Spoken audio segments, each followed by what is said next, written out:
নমস্কার বন্ধুরা, তোমাদের সবাইকে স্বাগত মিনা কিচেন ব্লগে।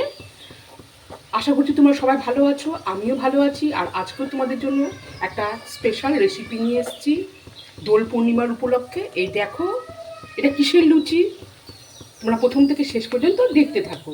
আর এই লুচিটা খেতে দারুণ হয়।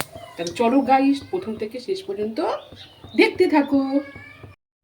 তো চলো বন্ধুরা, এই দেখো, সবার প্রথমে এখানে আমি একটা গোটা নারকেলের অর্ধেক নারকেল কোড়া আমি এখানে কুড়ে নিয়েছি। তো এই নারকেলের কোড়াটাকে এখন আমি মিক্সচারে গ্রাইন্ড করব। আর তোমরা যদি চাও শিলপাটাতেও বেটে নিতে পারো। তাহলে চলো,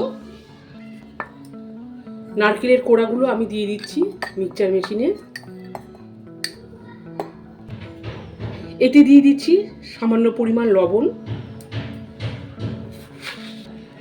দিয়ে দিচ্ছি হাফ চামচ চিনি,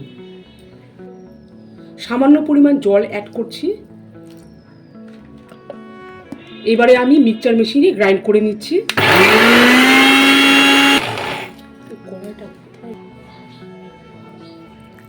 এই দেখো বন্ধুরা, নারকেলটাকে আমি মিক্সচারে গ্রাইন্ড করে নিয়েছি। এরপরে চলো আর কি কি করতে হবে তোমরা দেখতে থাকো প্রথম থেকে শেষ পর্যন্ত। আর এইখানে দেখো বন্ধুরা, আমি এখানে 2 বড় কাপের মতো এখানে ময়দা নিয়ে নিয়েছি। পরিমাণ অনুযায়ী নিয়েছি, তোমাদের বাড়িতে যতজন সদস্য থাকবে তোমরা সেই অনুযায়ী নিও।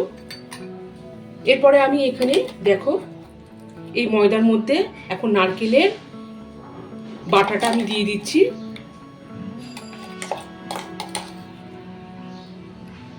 নারকেল বাটা দিয়ে আর কিছু করতে হবে না, এখন আমি মেখে নিব। এতে আগে থেকে আমি জল দিব না, যদি জলের দরকার হয় তাহলে আমি জল দিব, নচেত দিব না। এই দেখো বন্ধুরা, আমাকে তাহলে এখানে কোনো জলও দিতে হলো না, নারকেল বাটার সাথে আমি ময়দাটাকে মেখে নিলাম। সো গাইস, এই দেখো ময়দাটাকে আমি মেখে নিয়েছি। আর এখন ময়দাটাকে আমি 30 মিনিটের জন্য রেস্টে রেখে দিব। ফিরে আসবো 30 মিনিট পর। তো বন্ধুরা, ফিরে আসলাম 30 মিনিট পর। দেখো ময়দার ডোটাও কিন্তু বেশ সফট হয়েছে। এবারে আমি আর একটুখানি মেখে নিচ্ছি।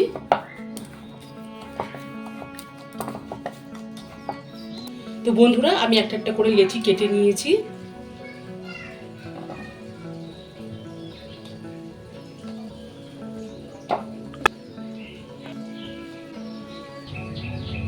তো গাইস, কড়াইয়ে দেখো তেল বসিয়ে দিয়েছি।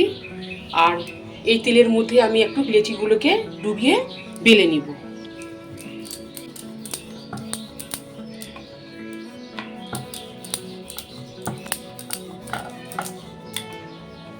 পারফেক্ট গোল হয়েছে। এ দেখো বেশ সুন্দর গোল করে নিয়েছি।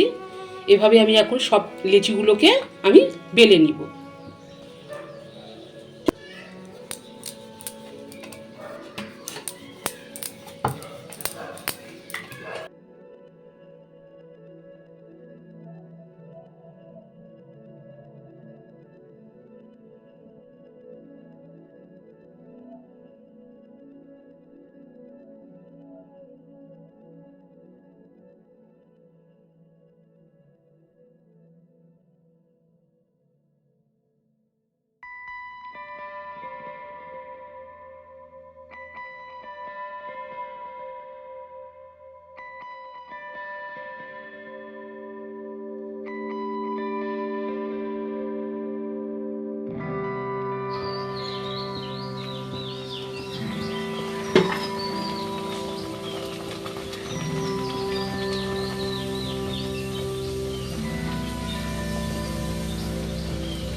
তো বন্ধুরা, নিয়ে চলে আসলাম। এই দেখো নারকেলের লুচি কত সুন্দর ফুলেছে, আর তার সাথে আছে এখানে নিরামিষ পনিরের তরকারি। তোমরা যদি চাও নরম নরম ফুলকো ফুলকো এ নারকেলের লুচি, পনিরের তরকারি, আলুর তরকারি দিয়েও তোমরা খেতে পারবে। আর আমি আশা করছি আমার এই রেসিপিটা তোমাদের অবশ্যই ভালো লাগবে। তাহলে তোমরাও দোল পূর্ণিমাতে ঝটপট করে এই রেসিপিটা বানিয়ে নাও। তাহলে বন্ধুরা আসছি, সবাই ভালো থেকো, সুস্থ থেকো।